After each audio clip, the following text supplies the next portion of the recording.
જામનગર જિલ્લામાં આવેલી ઢાંઢર નદીના પૂરના તણાઈ ગયેલા યુવકની શોધખોળ માટે એનડીઆરએફની ટીમની મદદ લેવામાં આવી છે।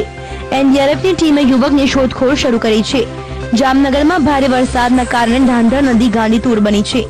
નદીના કાંઠાના વિસ્તારમાંથી એક યુવક ગુમ થયો હતો। આ યુવકની બાઇક ઢાંઢર નદીમાંથી આવી હતી। સ્થાનિક ગામ લોકોએ નદીમાં યુવકની શોધખોળ કરી હતી, પરંતુ યુવક ન મળતા જામનગર ફાયર બ્રિગેડની ટીમની મદદ પણ લેવાઈ હતી, પરંતુ હજુ સુધી યુવકનો કોઈ પત્તો મળ્યો નથી। ડાંગમાં મેઘરાજા મહેરની સાથે રીતસર કહેર વરસાવ્યો છે।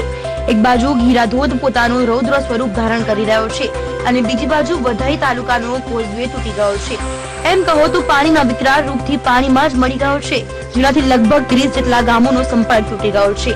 આ તમામ ગામોમાં વીજળી ડૂલ થઈ ગઈ છે અને લોકો પર જાણે આફત તૂટી પડી છે। ડાંગ જિલ્લાના સાપુતારા, સુબીર, વઘઈ અને આહવા તાલુકાઓમાં ધોધમાર વરસાદ રીતસર તારાજી સર્જી છે। ઉપરવાસના ડાંગ જિલ્લામાં છેલ્લા 2 દિવસથી સતત વરસાદને કારણે જિલ્લાની તમામ નદીઓ બે કાંઠે વહી રહી છે। કાવેરી, અંબિકા, પૂર્ણા અને ખરેરા નદી બે કાંઠે વહી રહી છે। વાંસદા તાલુકાનો જૂજ ડેમ ઓવરફ્લો થતા આસપાસના વિસ્તારોમાં ડેમના પાણી ફરી વળ્યા હતા। ત્યારે બિલીમોરાના માછીવાર, બંદર રોડ, વાડિયા શિપિંગ યાર્ડ સહિત અનેક નીચાણવાળા વિસ્તારોમાં ડેમના પાણી ઘૂસી ગયા હતા। રહેણાંક વિસ્તારમાં પણ ઘૂંટણસમાં પાણીના કારણે લોકોની ઘરવખરી પણ પાણીમાં તણાઈ ગઈ હતી। આશરે 200 થી વધુ લોકોને સુરક્ષિત સ્થળે ખસેડવામાં આવ્યા છે। સ્થાનિક તંત્ર અને સેવાભાવી સંસ્થાઓ દ્વારા પૂર અસરગ્રસ્તોની મદદ કરવામાં આવી રહી છે। નવસારી જિલ્લાના ઉપરવાસમાં ભારે વરસાદના કારણે જિલ્લાની પૂર્ણા, અંબિકા, કાવેરી અને ખાપરી નદીઓમાં ઘોડાપૂરની સ્થિતિ નિર્માણ થઈ છે। ડાંગ જિલ્લામાં અવિરત વરસાદના કારણે પૂર્ણા નદીની સપાટી 12 ફૂટ પર પહોંચી ગઈ છે અને અંબિકા નદી 7 મીટર પર પહોંચી છે।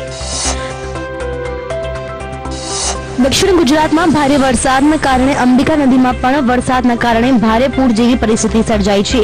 અંબિકા નદીનો ધામરાછા ગામે આવેલો બ્રિજ ઓવરફ્લો થઈ જતા જિલ્લાના 10 ગામોને એલર્ટ કરવામાં આવ્યા છે। તમામ અધિકારીઓને સ્ટેન્ડ બાય રહેવાના આદેશ આપવામાં આવ્યા છે। વલસાડની ઔરંગા નદીમાં સતત વધી રહેલી જળસપાટી ચિંતાનું કારણ બની રહી છે। કાશ્મીર નગર, વલસાડ, પારડી, તરિયાવાડ વિસ્તારમાં પાણી ઘૂસ્યા છે તો ડીપ રોડ પર પાણી ફરી વળતા વલસાડનો બંદર રોડ બંધ કરાયો છે।